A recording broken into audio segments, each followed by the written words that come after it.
Hi guys, and welcome to Witchin and Bitchin, the podcast. I'm your host, Darren. And I'm Vicky. How are you all today? Hope you guys are doing fantastic. Yeah. So it's a topic of conversation that we're going to be talking about today. It's something that came up. We spoke about it with Fiona Horn, who is, if you listened to last week's episode, we actually talked about Fiona's coming out story because she was a very out there public witch. And then I also spoke to some guys online. So shout out to everyone in the Australian Witchcraft group on Facebook for all of your amazing stories. But we wanted to get on here and talk about what it means to be coming out of the broom closet, so to speak. So do you want to start us off and let's explore that a little bit? Let's unpack that. Yeah. So we're kind of thinking like, why come out? So what's the reason for people to come out, or what's not the reason to come out, I guess, is where we're going to go as well. But I wonder, is it a little bit of asserting yourself, your identity a little bit, I think, like owning that identity and owning that thing as a witch. Did you come out necessarily publicly? I know we touched on it a little bit in our first episode, but I wondered what kind of reasons did you feel like coming out? So, we're talking about the broom closet, right? Yeah, broom closet, yes. Just the broom closet today. funny we're talking about this because for those that weren't aware, like last week we spoke about this book by Fiona Horn, which is called Pop Goes the Witch. And when I was doing my research and just reviewing the book, I was talking to Vicky about the fact that I have in the book, there's still a bookmark, which isn't actually a bookmark. It's a card called the Hanged Man. So, which for those that have studied tarot, you know, it's all about like looking at things from a new perspective and all that kind of stuff. And funnily enough, the article that I bookmarked with that was an article that is called, where's the name of it actually? Coming Out of Two Closets, The Path of the Gay Witch by Christopher Penchak. So that's why it's a bit of a funny joke. I looked down, it was sitting right next to me. And so I've had to come out of the closet multiple times. Yes, not just the broom. Not just the broom closet, every closet. But anyway, so if I bring it back to the question, sorry about that. So coming out of the broom closet was an interesting one for me because having come from a very Catholic family, I've shared this a little bit on my Facebook, but I've also talked about it previously, coming from a very devout Christian family, I definitely got the feeling that it was a bit of a no-no, a bit of a no-go zone. However, if you talk to, because half of my family is Australian with Indigenous ancestry, if you go right back. Yeah. The other half is Eastern European. So for those that know a bit about Eastern European culture, like they were pagans for many, many, many, many centuries before the rise of Christianity.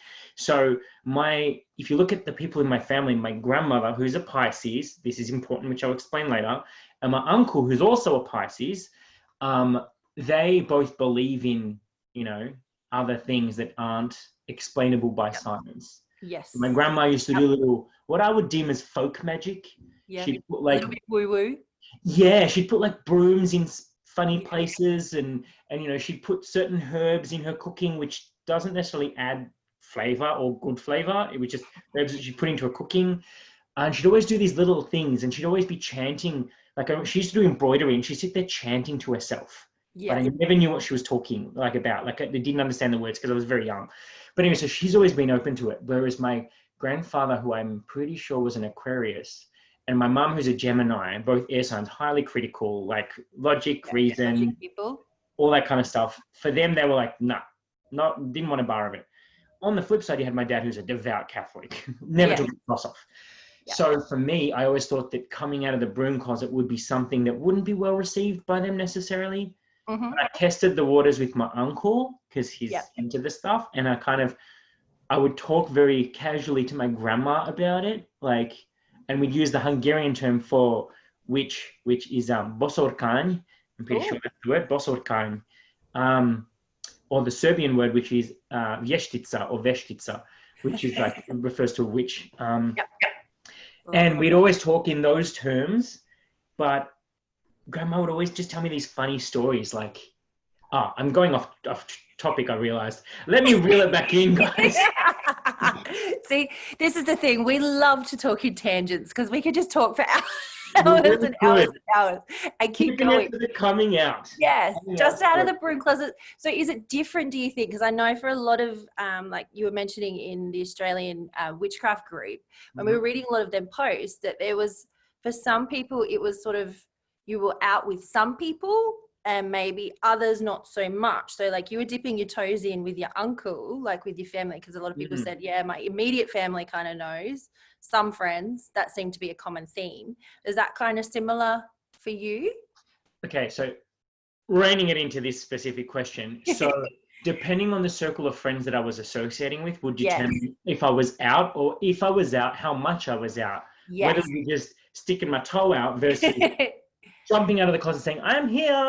I'm a witch. Woohoo. Like, my friends often joke that I had many phases. So they called them phases. They said I had my witch phase, yes. and I had my semi-gothic phase where I was very into Evanescence.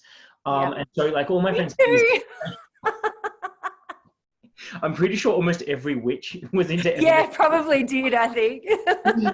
But yeah, so having like those kind of phases, as they called them, like I wouldn't even call them phases, because they were to certain groups of people, I would assert myself as a witch. That's right. Whereas when I was around like the Eastern Europeans, I would kind of tread lightly, because it's not something you talk about.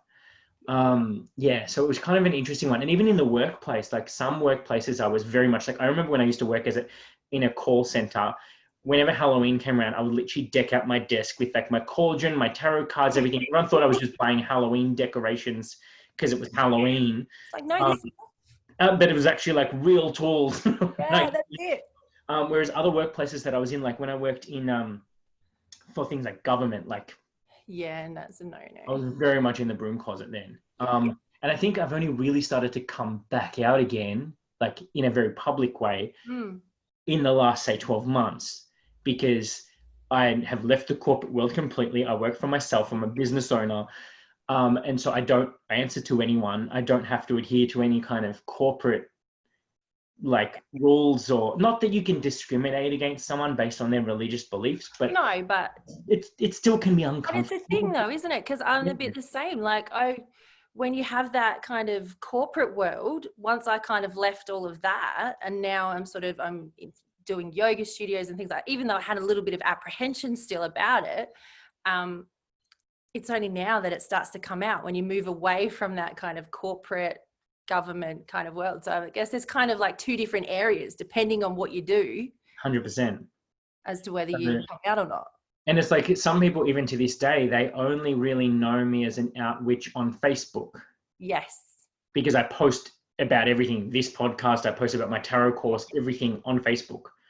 Whereas it's not like I'm going to walk down the street, which is actually a common thing that people in the Australian Witchcraft group were saying. It's not like I'm going to walk down the street, say hi to someone on the street, say, hi, I'm a witch. Yeah, that's right. Who cares? Yeah, that's right. Great. Good for you. Good for you. Awesome. And so I think even some people misunderstood my question when I was asking, like, are you out? Are you not out? Because for some people, it's a non-issue because they've grown up in a household which was very supportive, or they were very witchy themselves or whatever. Whereas for other people, they're just like, I was just me, and I didn't have to assert it. I didn't have to tell anyone. People just know by looking at me. Yeah. But so I guess it's kind of, I can see their point, but at the same time, I'm like, I guess my question was more about like, if you were to be asked, if someone straight out said, Vicky, are you a witch? That's right. Would you feel 100% comfortable 100% of the time saying yes? Even just then, when you said that, even though I know you weren't actually necessarily directing it at me, there was still that little bit that went inside, that just had that little bit of, oh, do I say it? Do I not say it? I mean, for God's sakes, we're on Witchin and Bitchin. So,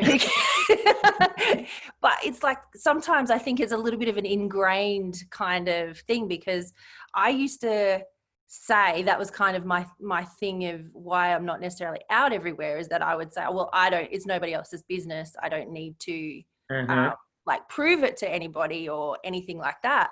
But when I actually really sat with that, and it's probably only really more recently that I realized I used to hide behind that, because I was actually just scared of how people would react if I answered, if I said, yeah, hi, I'm a witch, walked in.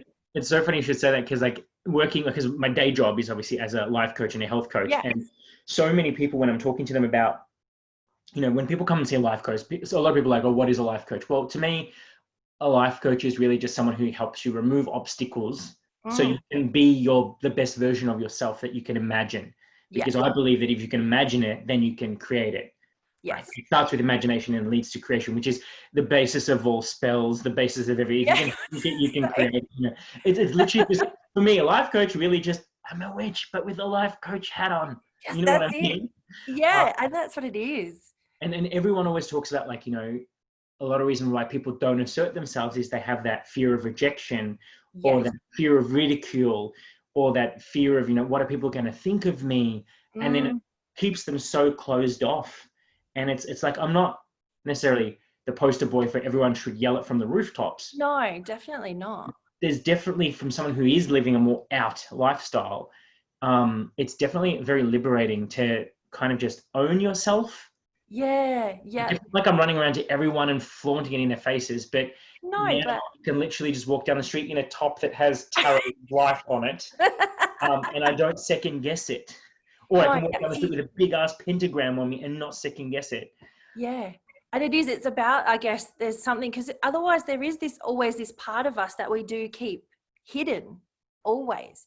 And there's something so freeing and so beautiful about just being able to be who you are fully and completely. But then I guess that also leads us a little bit to reasons apart from like rejection and things like that, of why you wouldn't come out of the closet. I guess there's also, so from my point of view, there was also, apart from jobs and things, there was, because I have a daughter, and I didn't want my beliefs or other people's opinions or perspectives on my beliefs to in any way impact her. So I'll tell you a little story. Please do, because I know this story. I know this story, but I want you to share. Yes, to hear this little story. Well, because I'm very open about who I am at home and with her and everything. And I think that'll be probably a topic for another episode about family and raising children and things like that. How does that kind of all go?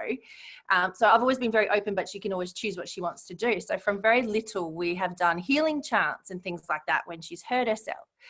So she goes to school, reception, so she's 5, comes home to me, guess what, Mummy? I healed somebody today. I'm like, what? So apparently one of her little friends had fallen over. And so over she goes, does our little healing chant with her hands over the ankle or wherever it was, giving this little girl some energy healing and singing this healing chant, which, mind you, is actually a healing chant that I use, and it's in Vivian Crowley's book. So it's not like a lovey little healing chart either. Like there's bones to bones, sinew to sinew, and all of this stuff in there. What? Yeah. Oh yeah, it's got the whole thing in there.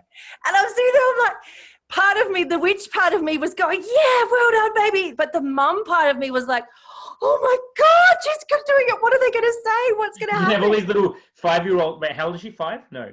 Yeah, she was 5 then. Yeah. She was. Yeah, you're going to have all these 5-year-olds running around with pitchforks going, burn the witch. I know. So that was when I thought, oh no.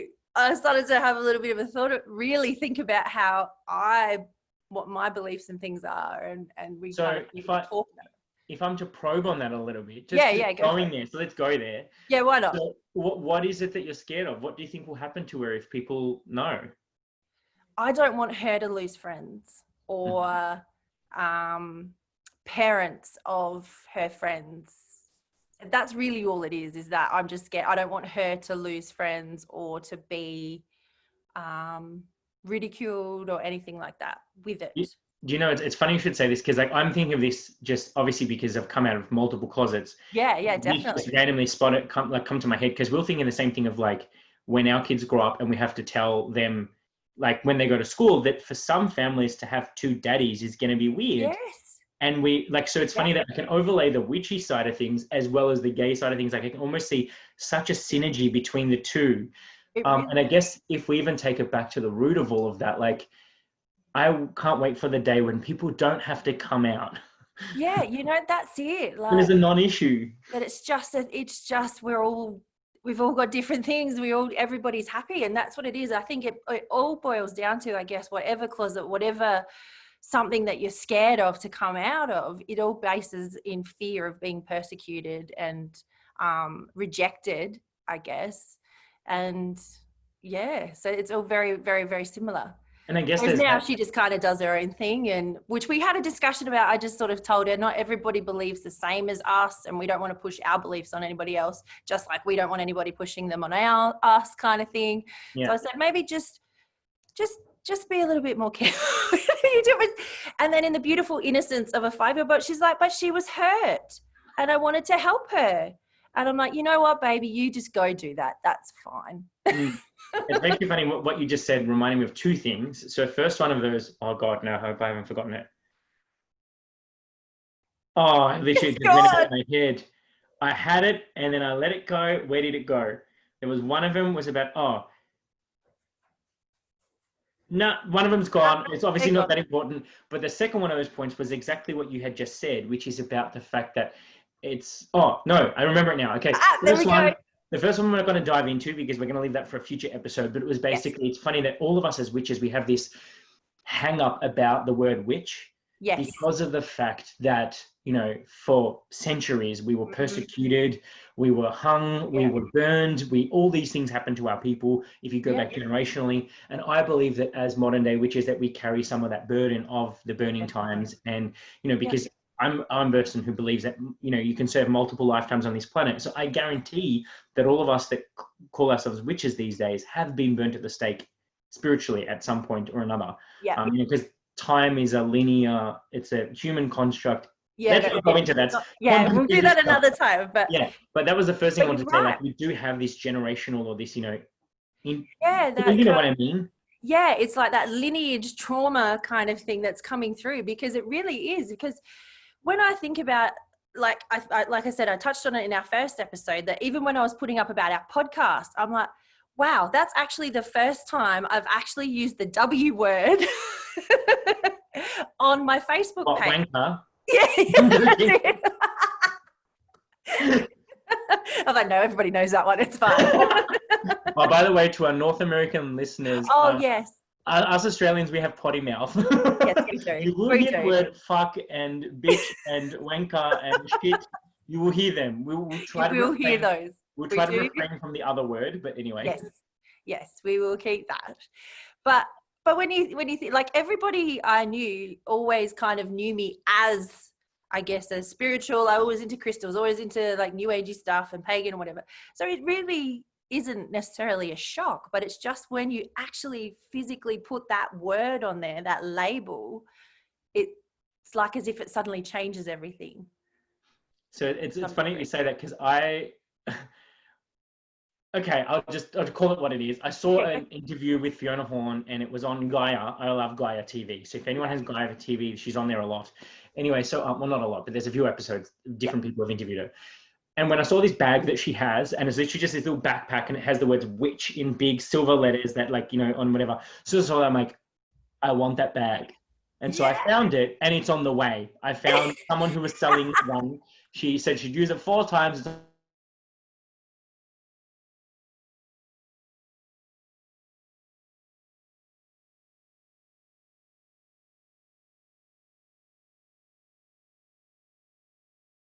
Coming out of the broom closet, so to speak, like, I always struggled with how am I going to do that, and like, can't believe I'm about to do this, but like a Casey Chambers song comes to mind, but I've slightly changed the words, so I'm going to give it my best rendition, and I apologize. I'm not really singing, guys. This is just me being funny, but it's like, am I not witchy enough? Is my cauldron broken? And then I don't know what to say after that, like. That's brilliant. I love it. It's like, am I too outspoken? Yeah, it's perfect. Because it's like, you know, when you assert yourself as a witch, we go through phases. Like, when I first started to really come out of the broom closet, I was like wearing a lot of black, and like even had eyeliner on, and like my hair was jet black, and my witch phase and my goth phase kind of overlapped a little. Yeah, they often kind of overlap a little bit sometimes. Like, and the whole listening to Evanescence and all that kind of grungy, heavy, but gothic and operatic confluent music. The haunting kind of sound. Yes, because so many of my favorite singers to this day have very haunting voices. Like, Yeah. oh, you and I both have a love for Ivor, don't we? Yes, we do. If you guys don't know Ivor, she's a Faroese singer. So it's Eivor, but the O has a diagonal slanted line through it. But yeah, so if you type in, even without the line, it'll still come up in Google. But yeah, look up Ivor. She's amazing. She sings in English and she sings in Faroese and Icelandic. So amazing. Haunting voice with cool, trippy little, almost dark music. Yeah, it is. For those that are watching on YouTube, I'm like doing these little got the hands. The hands. I digress. But yeah, so it's like sometimes it's like when you come out of the broom closet and you say I'm a witch, like even just that, like thinking, am I witchy enough to call myself a witch?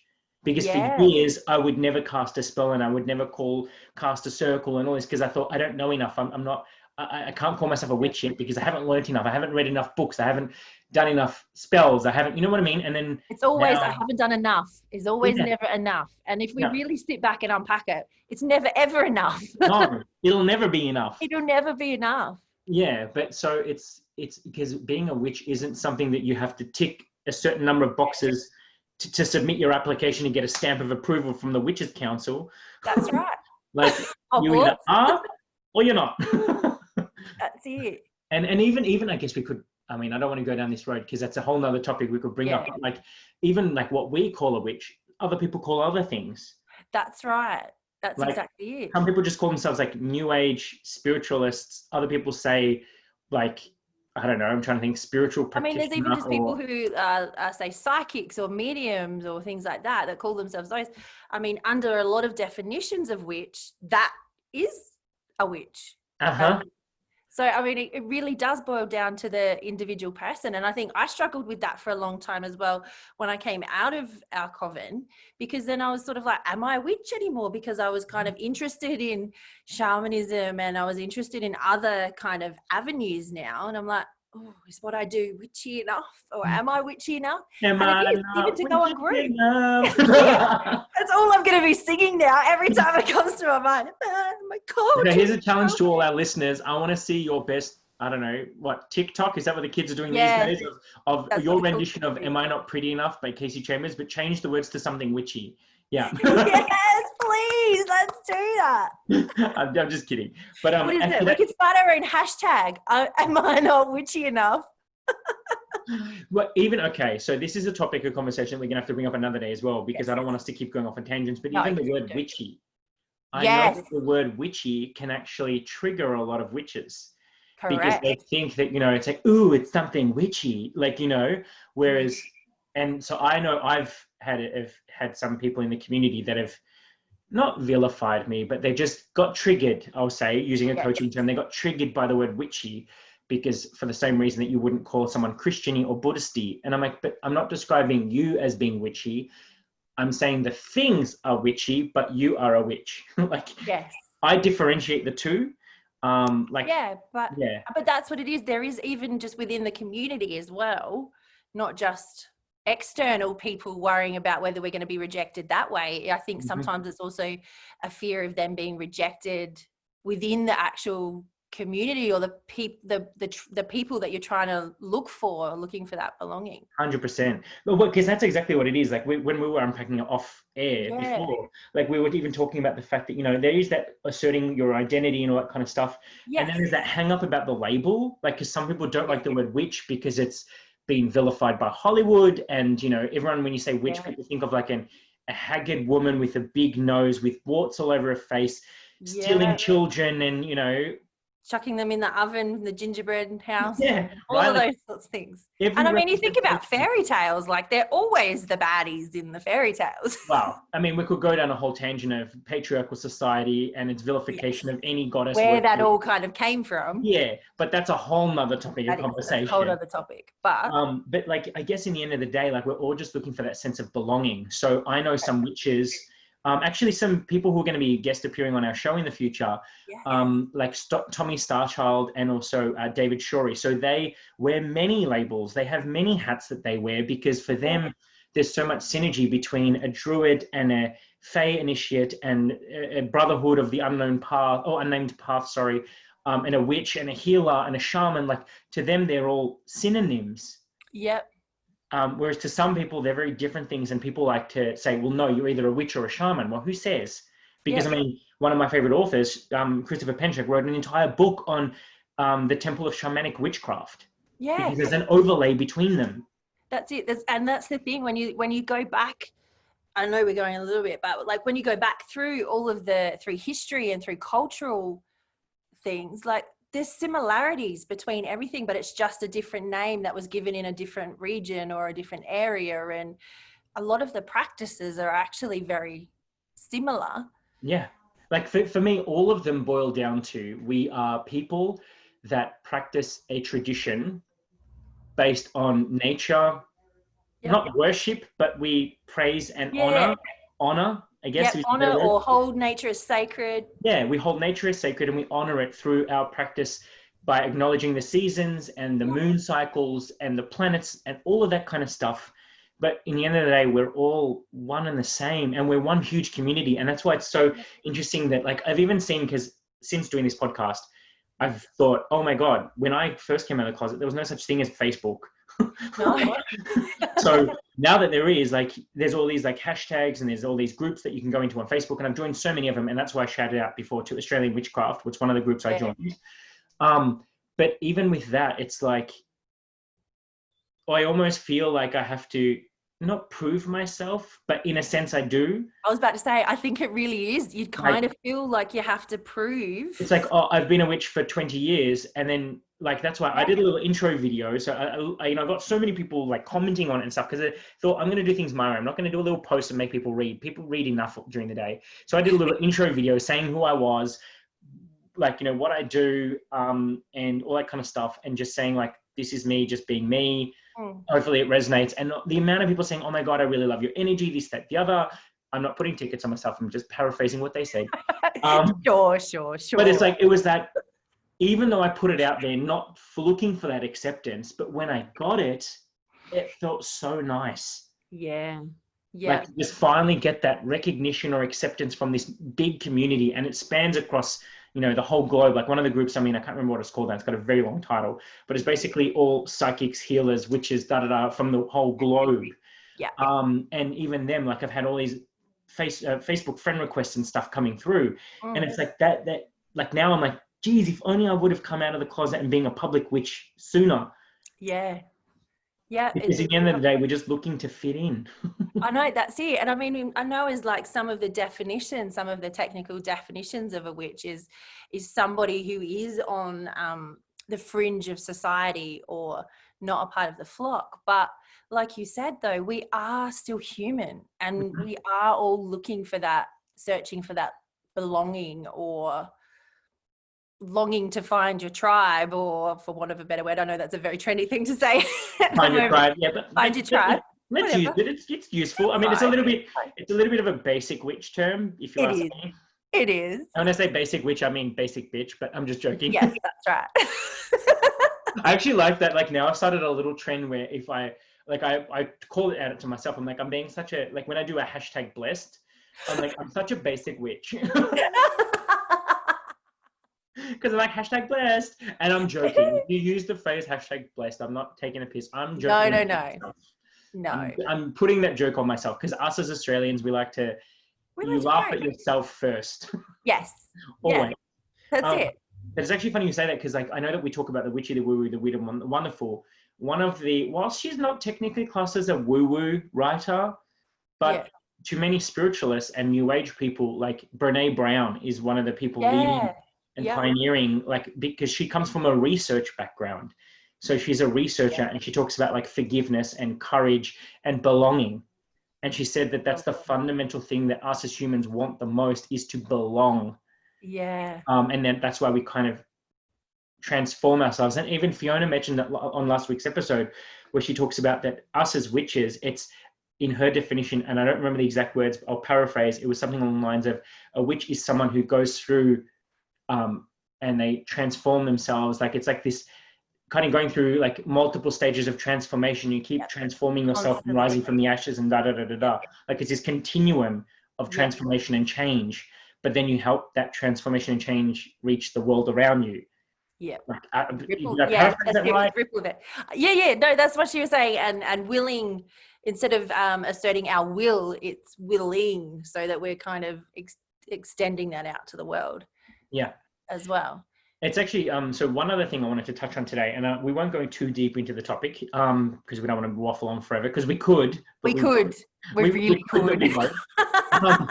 But so it's actually funny that recently, when talking about this whole coming out thing and whatever else, like I've had, even my husband has questioned my sense of self, because I've gone through phases, quote unquote, I'm doing the little rabbit ear marks, where I've gone through an uber, like asserting my orthodoxy, because I'm baptized Serbian Orthodox. Yeah. But then I go through a witch phase, and then I go back into the Orthodox phase, and then the witch phase, and then the Orthodox phase, and then the witch phase. And it's like, and even that, I'm in this constant flux of where do I sit? And it's only recently, since doing the work to bring this podcast with you, that I've really started to unpack that. And it's like, I keep thinking of that old El Paso ad about the hard and soft tacos. Why not both?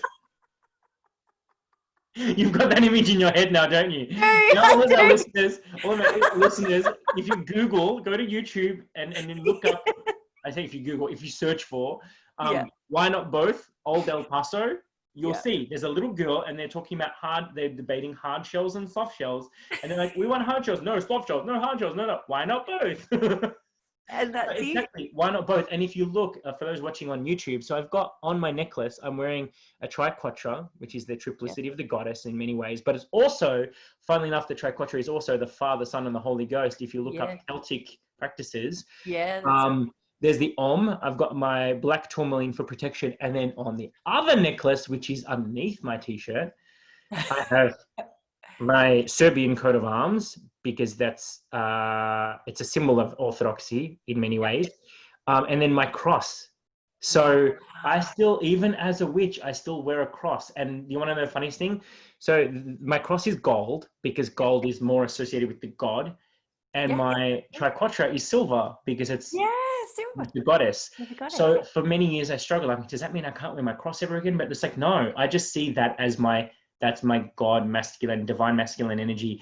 And the silver that I wear is my feminine energy. But then someone once asked me, so why do you always tuck your cross into your t-shirt? I was about to ask you that there.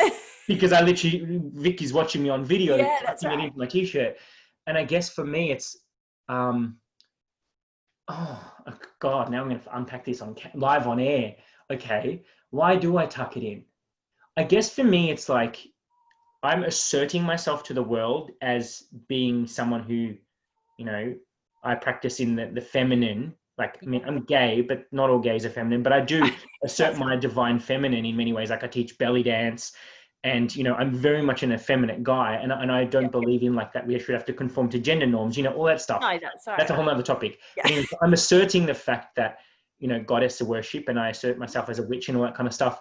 Whereas the orthodoxy, I did that not for self-expression. That wasn't like, because being a witch, it's all about expressing myself to the world and projecting myself to the world.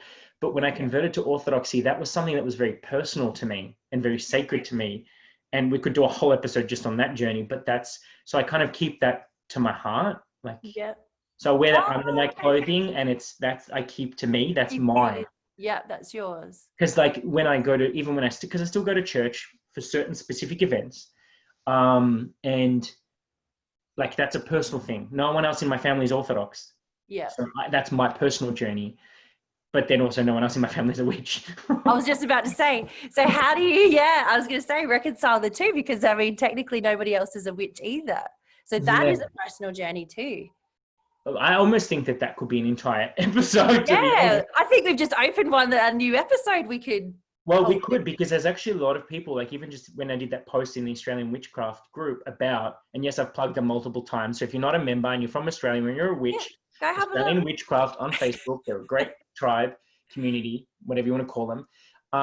Place. Yeah, a place you can belong, that everyone can belong.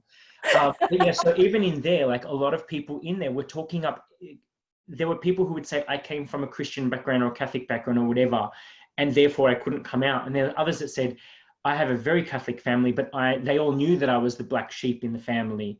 So they just accepted it and it was a non-issue. So it's like there's also this hang up that people think that by asserting yourself as one, you have to, is the word denounce? No. I was about to say, denounce the other. Denounce the other. But why not both? Yeah. Old El Paso, why not both? Why not both? Why not both? Yeah. So, anyways. I'm never going to look at tacos the same now. I'll be like, wow. Because now you're going to look at it and go, why not both? That's right. Why not both? This is a much greater issue than hard or soft tacos. Oh my God. But anyway, so I feel like we've got quite a few extra episodes out of this. We do. We've pulled out quite a few just from this one topic. So you guys will have to stay tuned for future episodes where we're going to dissect this topic a little bit more. Yeah. But for the topic of, are you out of the broom closet? I'm pretty sure we've covered off all our main points. Yeah, I think we did. I guess the only other thing that we didn't touch on is that whole thing of community and being solitary. Yeah. Let's go a little bit over time for today, just a little bit, only because I want to kind of touch on it, because I'm interested to know, because you've been in a coven. Yes. And so you very much had that sense of community, physical proximity. You were there with them, practicing with them, but then you left the coven to be a solitary witch. Yes. So has that, or did that, or, change your level of coming outedness? I'm making up new words here, people. Coming out. Love it. We have a whole new vocabulary now. Vocabulary? Yeah, vocabulary. So your podcast is not complete without me stumbling over some kind of word. Yeah, I think it did. It definitely did, because like, especially in a coven, and when we were with it, it was very much like they are like a family, like it's a spiritual family. So I guess you always knew then that there was others like you. Yeah, you weren't alone. So if you were, I guess, attacked or something, or rejected for it or whatever, you had people to come back to. So there was always there is that sense of family, I guess. But then being solitary, but then I guess also though with coven, and even just like families in normal, just in everyday life, there is differences, and there's differences of opinion. And now being outside of that coven, it has actually allowed me to explore further and expand where I kind of want to go, where my practice wants to go. But it did definitely give me that sense of community. Like, because it was a physical community. We met all the time, and you always had people to confide in as well. I love that. Like we were saying earlier, that where there's that little part of you with other people that you do, I guess you kind of hide. Like it is the one place where you can, for me, I felt like it was the one place I could completely be who I was. I mean, this is probably going down, opening up a Pandora's box, but could you be completely you? Or under coven, you have to adhere to other rules that... That's right. Yeah. And there is that perception, I guess, of being able to express that side of me that I don't normally get to express. But yeah. I mean, I've never been in a coven. I've only ever been solitary. But from what I've heard, there's pros and cons of both. Yeah, definitely. You have rules you have to follow, regulations, you can't speak out of turn, blah, blah, blah, blah. Like it's very organized. Yes, there is. Yeah, there's sort of that hierarchy and all of that sort of thing. And we were lineage based, so we were Alexandrian. So that also has its own set of practices and things like that as well. So that's what I said. Like it did kind of. I think sometimes we look back and you kind of romanticize everything a little bit extra, where you say, I could be completely me, and it was just wonderful. But like everything, it has two sides to it. There is that two sides.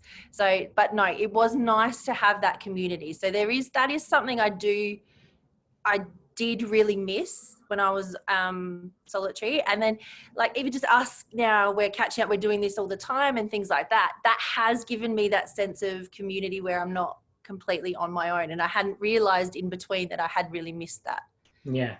Well, and that's funny you should say that, because it's like only because you and I, like, I mean, for our listeners, like the way that Vicky and I met is that I actually recently did a tarot course with Vicky, and Vicky was one of my students.